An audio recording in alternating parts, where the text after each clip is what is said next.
आज हम class 10th का साइंस पढ़ेंगे। इसमें एक चैप्टर दिया है इलेक्ट्रिक करंट एंड रेजिस्टेंस, यानी कि विद्युत धारा और प्रतिरोध। ठीक है, इसमें सबसे पहले आता है कि विद्युत आवेश। विद्युत आवेश क्या होता है, तो सबसे पहले देखेंगे इसे इलेक्ट्रिक चार्ज बोलते हैं और इसे जो है स्मॉल क्यू से डिनोट करते हैं। तो देखिए क्या होता है कि पदार्थ का वह गुण जिसके कारण उसमें विद्युत तथा चुंबकीय प्रभाव उत्पन्न होता है उसी को क्या कहते हैं, उसी को विद्युत आवेश कहते हैं। इसका फॉर्मूला देख लीजिए विद्युत आवेश का, Q इज इक्वल टू होता है N इंटू ई।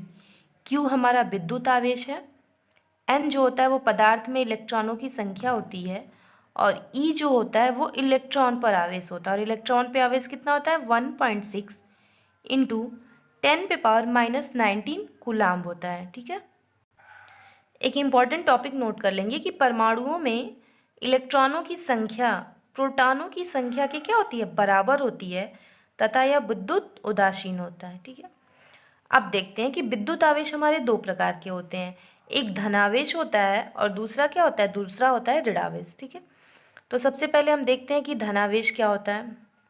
तो देखिए, पदार्थ में इलेक्ट्रॉनों की कमी के कारण उत्पन्न आवेश को धनावेश कहते हैं।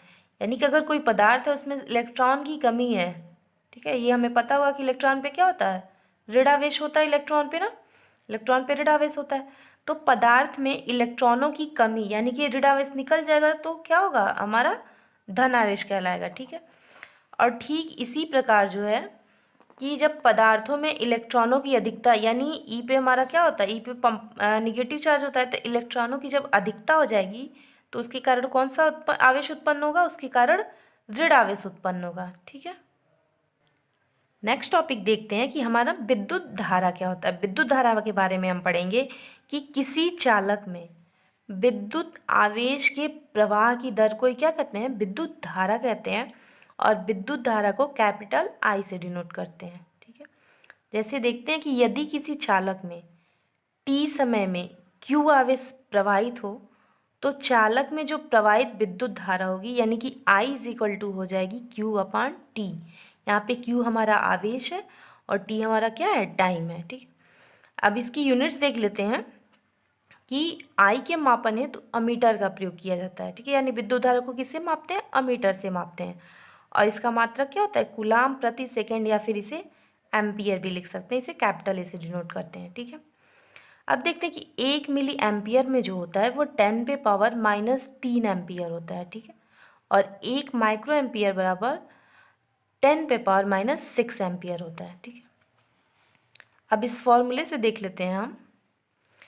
अगर हम मानते हैं कि t बराबर 1 सेकेंड, टाइम हमारा 1 सेकेंड हो जाए और कूलाम जो होता है जो हमारा आवेश है वो 1 कूलाम हो जाए, तो आई इज इक्वल टू क्या हो जाएगा, आई इज इक्वल टू हो जाएगा 1 एम्पियर, यानी जो हमारा विद्युत धारा है वो 1 एम्पियर होगा। ठीक है, अब देखिए जो आवेश होता है उसके आधार पर हम पदार्थों को 3 भागों में बांटते हैं। 3 भाग कौन कौन से हैं, 3 भाग देखिए हमारा होता है चालक, अचालक और अर्धचालक। चालक उसे कहते हैं जिसमें आवेश का प्रवाह बहुत आसानी से या सुगमता से हो जाए, जिसमें इलेक्ट्रिक करंट फ्लो हो, जैसे धातुएं हो गई, ठीक है, जैसे लोहा, स्टील, अम्लीय जल, ये सब क्या है, ये चालक होते हैं। ठीक है, अर्थ में क्या होता है कि वे पदार्थ जिनमें आवेश का प्रवाह नहीं होता है उसी को हम क्या कहते हैं, अचालक कहते हैं। जैसे सूखी लकड़ी हो गया, कांच हो गया, रबड़ हो गया, ये सब क्या हमारी अचालक होते हैं, यानी इसमें इलेक्ट्रिक करंट फ्लो नहीं होता है। अर्धचालक यानी कि वे पदार्थ जो सामान्य अवस्था में आवेश का प्रवाह नहीं करते हैं, जैसे वो नॉर्मली रहेंगे तो नॉर्मली है तो उसमें इलेक्ट्रिक करंट फ्लो होगा, फ्लो नहीं होगा। ठीक है, लेकिन जब पदार्थ का ताप बढ़ाएंगे यानी जब उस पदार्थ का टेम्परेचर बढ़ाएंगे